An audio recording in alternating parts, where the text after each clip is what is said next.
안녕하십니까?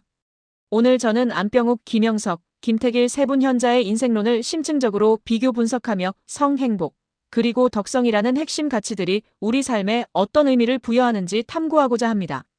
안병욱, 김영석, 김태길은 한국 현대 지성사에서 철학 삼총사로 불리며 한 시대를 풍미한 거인들입니다.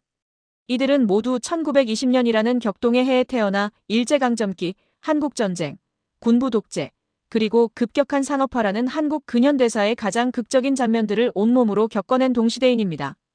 이들의 사상적 여정은 단순히 개인의 학문적 탐구에 그치지 않고 시대의 고통에 응답하며 새로운 가치관을 모색하는 과정 그 자체였습니다. 특히 안병욱 선생님께서는 무려 50권이 넘는 방대한 저술 활동을 통해 자신의 철학을 세상에 알리셨습니다. 이 세 분은 단순히 학문적 영역에만 머물지 않고 대중 철학자로서 중요한 역할을 수행하셨습니다. 그들은 수많은 수필집과 강연을 통해 복잡한 철학적 개념을 우리 삶의 지혜로 변용시킨 생철학을 실천했습니다.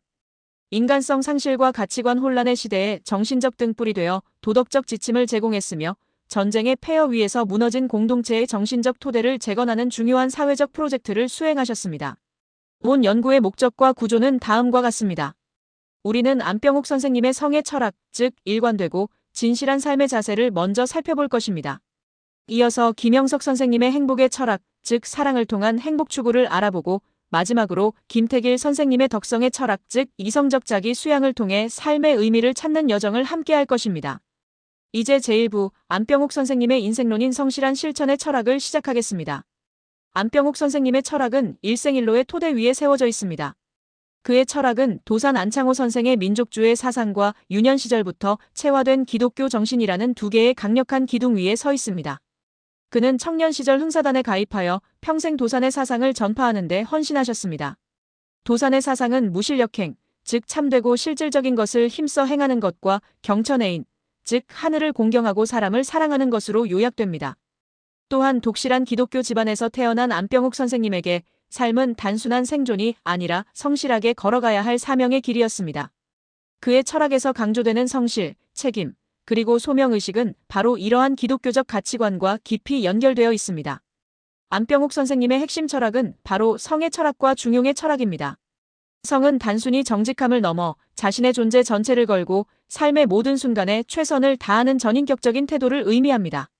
자신의 내면과 외면, 생각과 행동을 일치시키려는 끊임없는 노력이며 중용의 말씀처럼 참은 하늘의 길이요, 참을 행하는 것이 사람의 길입니다.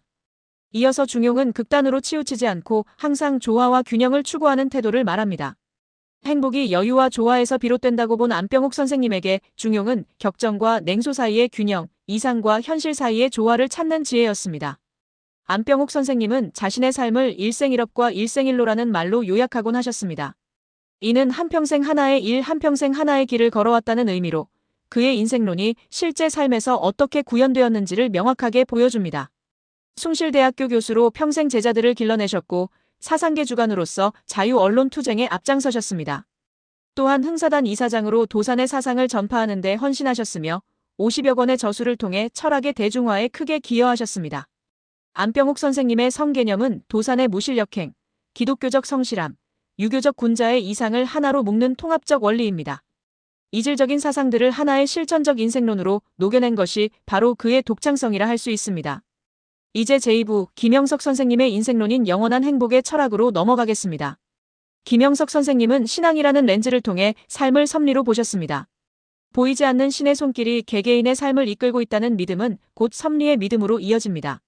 이는 고통까지도 재해석하여 부정적인 경험에도 긍정적인 의미를 부여할 수 있게 합니다. 그에게 모든 철학적 질문의 최종 해답은 바로 예수라는 인격과 신앙에서 발견되었습니다. 김영석 선생님은 행복을 건축술에 비유하며 세 가지 핵심 요소를 제시합니다. 첫째, 행복은 선택과 노력의 대가이며 행운이 아닌 스스로 만들어가는 것입니다. 둘째, 사랑이 있는 고생이야말로 진정한 행복이라고 말씀하셨습니다. 그의 100년 삶의 회고록에선 사랑이 있는 고생이었기 때문에 행복했다고 고백합니다. 셋째, 선하고 아름다운 인간관계가 중요합니다. 관계의 질이 행복을 결정하는 중요한 요소임을 강조하셨습니다. 김영석 선생님의 인생론에서 가장 독창적이고 대중에게 큰 반향을 일으킨 주장은 바로 인생의 황금기는 60세부터 75세까지라는 명제입니다. 이는 노년을 쇠퇴와 상실의 시기로 보는 일반적인 통념을 완전히 뒤집는 혁신적인 시각입니다.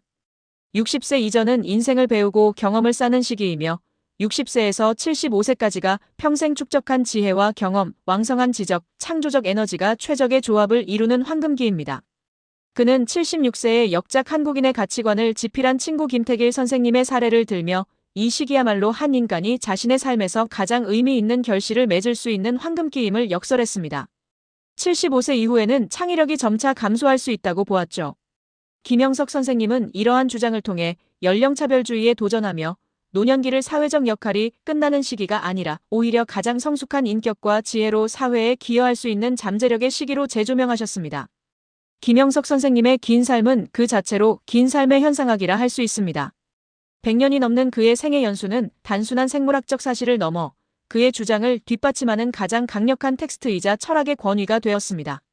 또한 안병욱, 김택일 선생님과의 50년 넘는 우정은 그의 삶의 깊이를 더했으며 60세부터 75세까지의 15년간을 인생의 황금기로 규정하며 새로운 삶의 관점을 제시했습니다.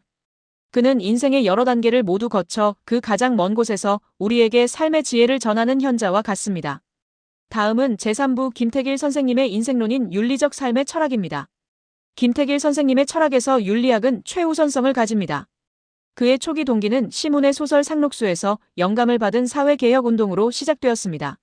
하지만 그는 사회 변화를 위한 실용적 선택으로 강단에서의 교육과 저술 활동에 매진하셨습니다. 평생을 강단 철학자이자 공공지식인으로서 윤리적 가치를 전파하는 데 힘쓰셨습니다. 김택일 선생님은 덕성을 삶의 궁극적 역량으로 보셨습니다. 그에게 덕성은 추상적인 도덕적 결백함이 아닌 인생의 과정에서 필연적으로 마주치는 어려운 문제 상황을 슬기롭게 극복할 수 있는 능력을 의미합니다. 이는 용기와 지혜의 구체적인 발현이자 삶의 파도를 헤쳐나가는 실질적인 역량인 것이죠. 덕성은 타고나는 것이 아니라 꾸준한 노력으로 얻어지는 사회생활의 능력입니다. 개인의 주체적인 노력이 핵심이며 자기 수양과 지속적인 훈련이 필요하다고 강조하셨습니다. 궁극적인 덕성의 목표는 보람을 느끼는 삶입니다. 단순한 즐거움이나 만족을 넘어 윤리적이고 가치 있는 삶을 살았을 때 얻는 깊은 내면적 충족감을 의미합니다. 김택일 선생님은 가치의 위계를 정립하고 이성적인 삶을 강조하셨습니다. 인격, 사랑, 우정, 건강과 같은 내면적 가치에 높은 우선순위를 두었으며 재물, 명예, 권력과 같은 외면적 가치는 내면적 가치를 위한 수단일 뿐이라고 보아 우선순위가 낮다고 보셨습니다. 이러한 가치 판단과 덕성 함양을 가능하게 하는 핵심 도구는 바로 이성입니다. 그는 인간의 가장 중요한 특성을 이성과 지성으로 보았으며 사람다운 삶이란 바로 이 이성적 능력을 충분히 개발하고 발휘하며 사는 삶이라고 정의했습니다. 또한 한국인의 기질이 감정 우세적인 경향이 있다고 분석하며 뜨거운 가슴과 더불어 차가운 머리를 가질 것을 주문했습니다. 이는 감정에 휩쓸리지 않고 이성적 판단에 따라 행동하는 균형 잡힌 인격을 지향하는 것입니다. 김택일 선생님은 세속적 휴머니즘의 길을 걸으셨습니다. 그는 서구 철학, 즉 고전적 덕 윤리와 현대 실용주의 철학의 영향을 한국적 현실에 맞게 재해석하셨습니다. 그의 공적 철학의 주류는 압도적으로 이성 중심의 세속적 휴머니즘이었습니다. 그는 외부 환경에 흔들리지 않는 내면의 힘을 통한 주체적이고 존엄한 삶, 즉 자기 극복의 길을 제시했습니다. 안병욱 선생님이 성실한 의무의 길을, 김영석 선생님이 믿음의 사랑의 길을 제시했다면 김택일 선생님은 이성적 자기 극복의 길을 제시함으로써 철학 3총사의 사상적 스펙트럼의 필수적인 한 축을 형성했습니다. 이제 제4부 세 분의 인생론을 종합 비교하며 의미 있는 삶을 향한 세 갈래 길을 정리해보겠습니다. 핵심 사상을 한눈에 비교해보면 안병욱, 김영석, 김택일 세 분의 인생론은 각기 다른 출발점에서 시작하여 고유한 경로를 통해 의미 있는 삶이라는 공동의 목표를 향합니다. 안병욱 선생님의 핵심 원리는 성과 진실성, 김영석 선생님은 행복과 사랑, 그리고 김택일 선생님은 윤리와 덕성이었습니다. 사상적 배경 또한 도산 안창호의 민족주의와 기독교, 유교, 또는 기독교와 장수 경험, 서구 윤리학과 세속적 인문주의로 각각 다릅니다. 이들의 권위의 원천은 도덕적 당위, 신의 섭리와 체험적 지혜, 그리고 이성과 자기 수양에 있었습니다.